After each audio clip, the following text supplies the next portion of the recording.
రోజు మా ఇంట్లో సాంబారు. మన సాంబారు చేసే ముందు కందిపప్పు ఒక 20 నిమిషాలు నానబెట్టుకోవాలి. ఇలా నానబెట్టుకుంటుందంటే మనకు ఒంట్లో గ్యాస్ కూడా రాదు, కడుపు పొట్టలో తింటే. పప్పు ఇందులో కొంచెం జీలకర్ర,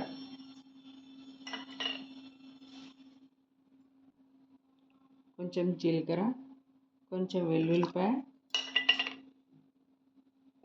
కొంచెం పసుపు,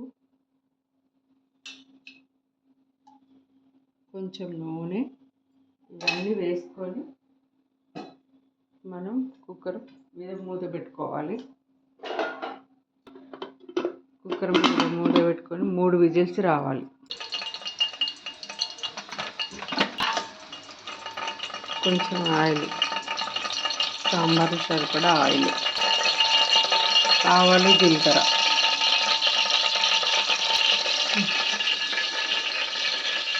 సొరకాయలు, బెండకాయలు, క్యారెట్, పచ్చిమిర్చి, మునక్కాడ, వంకాయ, టమాటో, ఇవన్నీ మనం ఫస్ట్ ముందుగా పచ్చిమిర్చి వేసుకోవాలి.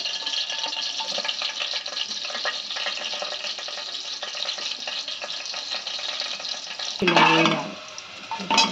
తర్వాత బెండకాయలు,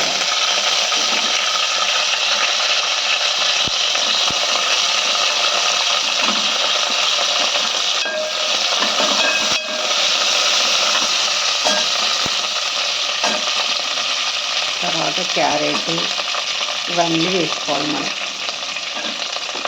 సొరకాయ ముక్కలు, ఇవన్నీ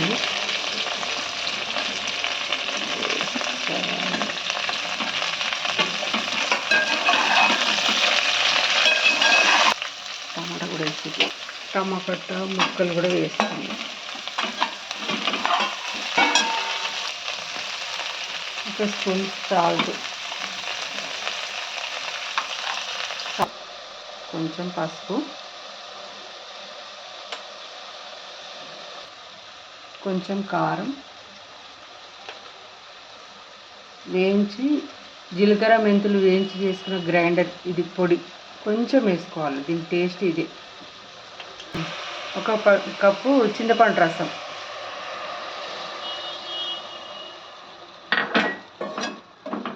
ఒక కప్పుకి 3 కప్పుల నీళ్ళు,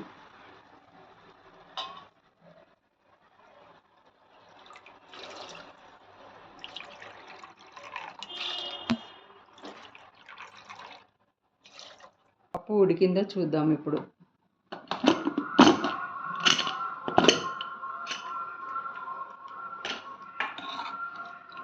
చూడండి ఎంత బాగా ఉడికింది పప్పు, మెత్తగా.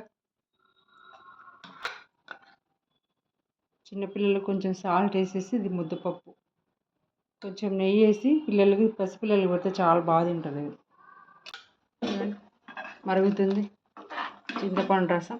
దీనిలో మనం ఇప్పుడు ఈ ఉడకబెట్టుకున్న పప్పు ఇందులో వేసేయాలి.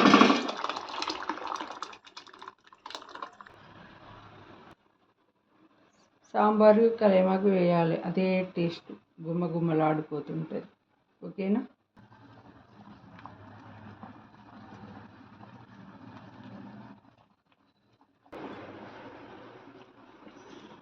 సాంబార్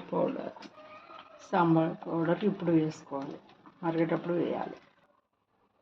సాంబార్ అయిందో లేదో చూద్దాము. అవుతుంది. కొంచెం కొత్తిమీర వేసేసి,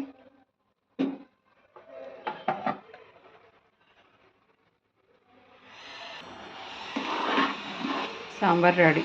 ఓకేనా? చాలా బాగుంటుంది.